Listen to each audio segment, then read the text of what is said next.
Welcome to Pastor's Chat today. Well, we live in a broken world.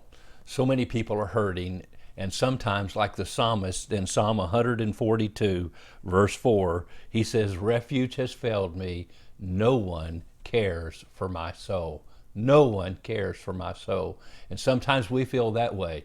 But when you look in this psalm, Psalm 33, you find that the Lord Jehovah God is worthy to be worshiped. He created us. His works are wonderful. His character is awesome.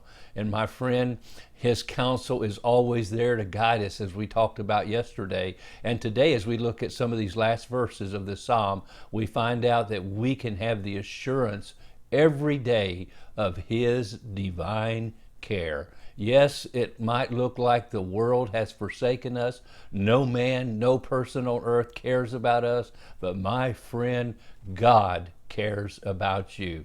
Let's read these verses. Psalm 33, beginning in verse 13. The Lord, Jehovah, Yahweh, looks down from heaven. He sees all the sons of men. From the place of His dwelling, He looks on all the inhabitants of the earth. He fashions their hearts individually. He considers all their works. No king is saved by the multitude of an army. A mighty man is not delivered by great strength. A horse is a vain hope for safety. Neither shall it deliver any by its great strength.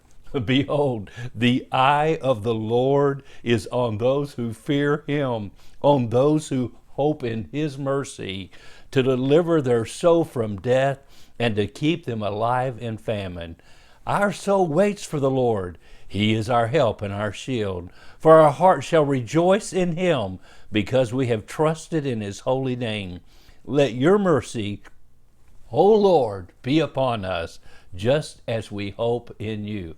Oh, how awesome is that? Today, my friend, you can be assured of the divine care of the Lord. He keeps His eyes on the individual saints we read throughout the scripture, but He also keeps His eyes on every person on earth.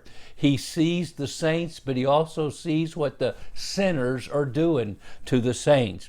He looks down. He gazes intently upon us. He watches over us. He sees the thoughts and the intents of our hearts. He knows the king's heart. He knows when a battle is about to wage and there is a mighty army with great weapons attacking, and yet God says, you better not trust in your army or your great strength or your mighty horses, because literally safety is of the Lord. You can trust in me. I'm the one who determines who wins the battle or who loses. God is the ultimate in charge God. He is the Lord. He is Jehovah Sabaoth, the Lord, commander of heaven's armies. And when He's on your side, if God be for us, who can be against us? Man, I just want to, in these verses, assure you of the divine care of the Lord.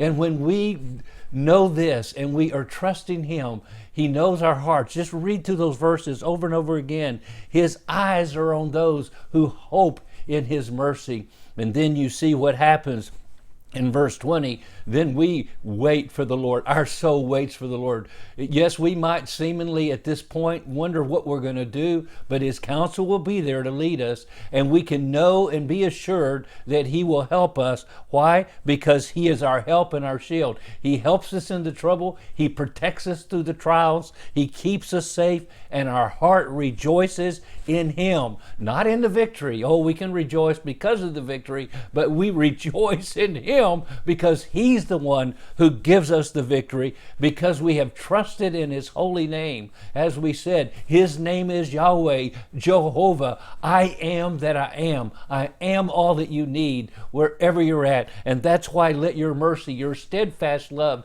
your overwhelming care for us, O Lord, be upon us, just as we hope in you. Don't you see it? We trust in Him. That's faith. We have hope and we have love because of His love. He has that love for us. We love Him. Oh, my friend, what a great chapter. I trust you'll be encouraged as you read through Psalm 33 today, and maybe as you read through it regularly the rest of your life. God bless, and you have a wonderful, wonderful day.